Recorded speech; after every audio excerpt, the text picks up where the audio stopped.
میں یہ اکثر لوگوں سے سنتا ہوں کہ یا علی مدد کہنا شرک ہے، کیا یہ واقعی میں شرک ہے؟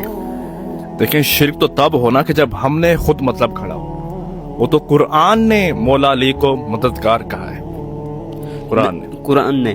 آپ اتنی بڑی بات کر رہے ہیں، پھر لوگ بحث کس بات پہ کر رہے ہیں؟ بحث اس بات پہ کرتے ہیں کہ ہم قرآن پاک پڑھتے ضرور ہیں لیکن ہم اسے سمجھتے نہیں۔ میں کچھ باتیں آپ کے سامنے رکھتا ہوں، آپ خود ہی فیصلہ کر لیجئے کہ مولا علی کو مشکل کشا کہنا چاہیے نہیں کہنا چاہیے۔ اب دیکھیں سورہ المائدہ آیت نمبر 55، جس میں پروردگار فرماتا ہے بسم اللہ الرحمن الرحیم انما ولیکم اللہ ورسولہ والذین آمنوا الذین یقیمون الصلاۃ۔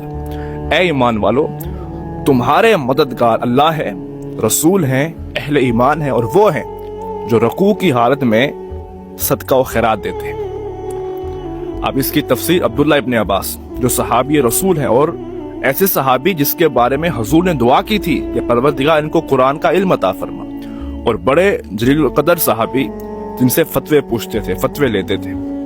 عبداللہ ابن عباس فرماتے ہیں کہ یہ آیت مولا علی شیر خدا کی شان میں اتری، اور اس کا مطلب یہ ہے انما ولیکم اللہ ورسولہ، اس کا مطلب یہ ہے کہ تمہاری حفاظت کرنے والا اور تمہارا مددگار۔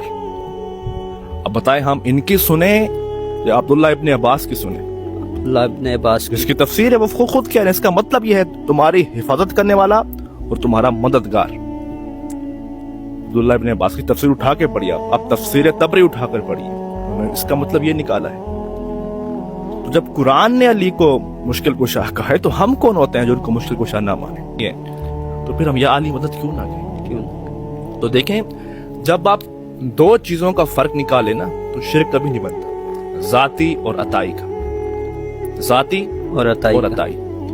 مولا علی اگر مشکل کشا ہے تو وہ اللہ کی عطا سے، بالکل اللہ کی عطا سے۔ مثال کے طور پر میں ابھی آپ کو شرک دکھا دیتا ہوں۔ آپ ایک ڈاکٹر کے پاس جاتے ہیں، اس سے شفا کی گولی لیتے ہیں، کیا یہ شرک ہے؟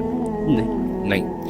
اگر آپ کے ذہن میں ایک سیکنڈ کے بھی تصور آ جائے یہ ڈاکٹر مجھے شفا یہ ڈاکٹر ہی دیتا ہے، یعنی میری صحت کا مالک، شفا کا مالک یہ ڈاکٹر ہے، اور یہ شفا کا مالک، اب شرک ہوگا؟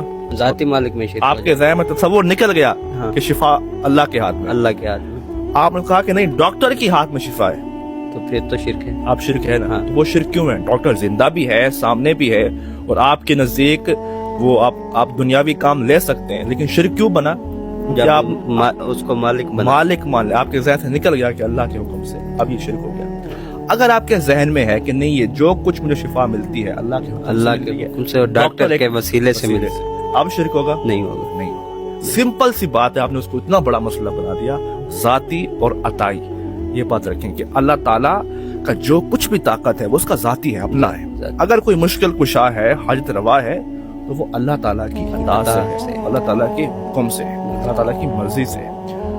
تو بلکہ یا علی مدد کہنے سے شرک نہیں ہوتا، بلکہ اللہ کی رحمتوں کا نزول ہوتا ہے۔ بالکل۔